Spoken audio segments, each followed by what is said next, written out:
Message de Monseigneur Philippe Christori en ce vendredi 11 février 2022. Ce jour est fêté Notre-Dame de Lourdes. Quand nous évoquons cette ville des Pyrénées encaissée entre les montagnes et traversée par le Gave, où vécut la famille Soubirous, nos regards se portent immédiatement sur les malades. Aujourd'hui, nous reconnaissons 65 miracles attestés par des études médicales extrêmement étayées, et des milliers de personnes disent y avoir été guéries. Dans le passé, les pèlerins pouvaient contempler, étonnés, les béquilles abandonnées par leurs propriétaires que l'on suspendait au-dessus de la grotte.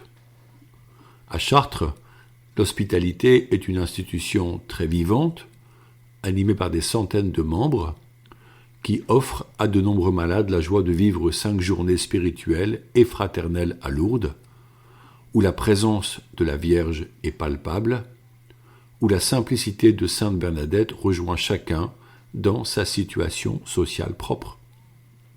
La fête de ce jour n'est-elle pas une merveilleuse occasion d'une action de grâce pour l'amour que Dieu offre à chacun?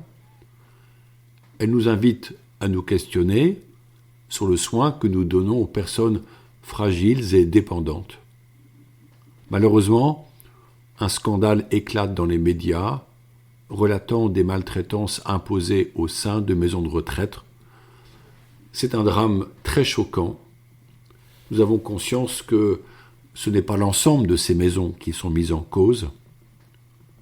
Le Christ n'a-t-il pas dit « Tout ce que vous ferez au plus petit d'entre les miens, c'est à moi que vous le ferez » Matthieu 25 au verset 40. Ce pilier de la vision chrétienne semble s'effriter sous la poussée des intérêts économiques. Dans mon dernier message, je vous parlais des chrétiens persécutés. Le point commun de leur vie fut la charité. Au cours des 20 siècles de chrétienté, les disciples de Jésus ont multiplié les œuvres de bienveillance. Comme leur maître guérissait de nombreux malades, les apôtres reçurent ce charisme et usèrent de leur talent pour mettre en œuvre ce commandement étonnant: guérissez les malades, ressuscitez les morts, purifiez les lépreux. Matthieu 10 au verset 8. Ils le firent par des actes prophétiques. Voici les faits que saint Luc, médecin de son état, nous raconte. Je lis dans les actes. On allait jusqu'à sortir les malades sur les places en les mettant sur des civières et des brancards. Ainsi, au passage de Pierre, son ombre couvrait l'un ou l'autre.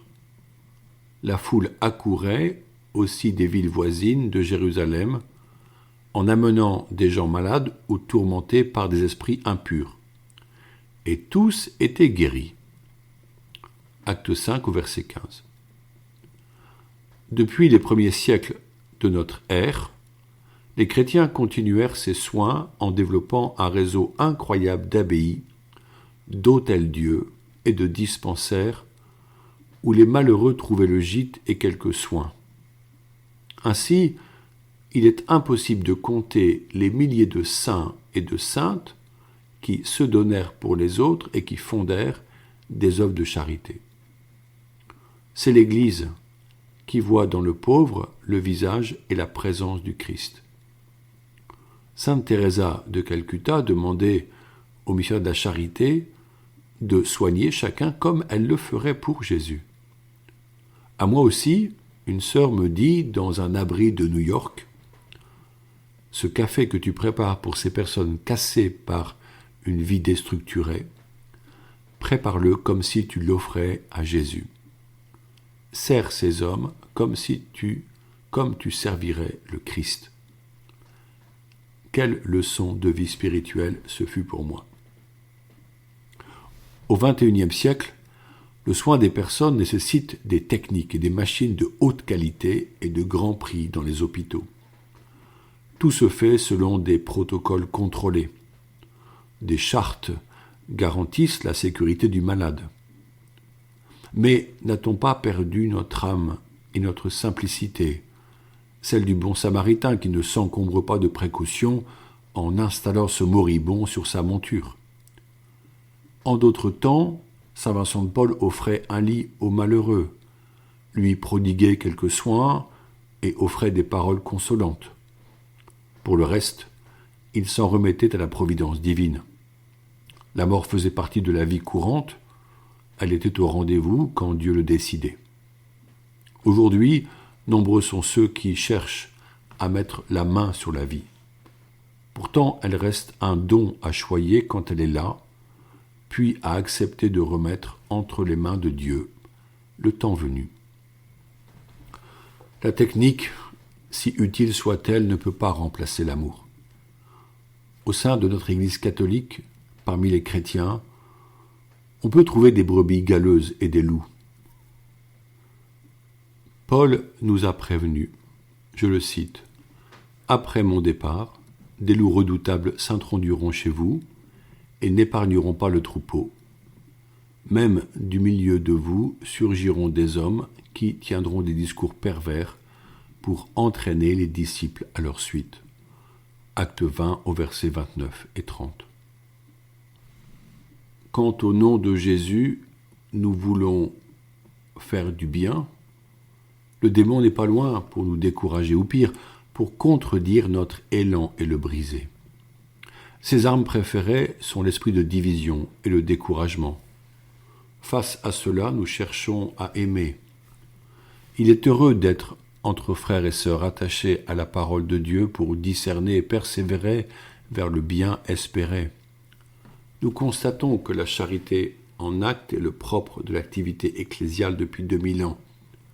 Nos cœurs ne sont-ils pas sensibles et bien attristés devant les scènes de famine, les logements misérables, les enfants sans école, les vieillards abandonnés? La foi ne nous tient-elle pas éveillés face aux personnes en situation de handicap?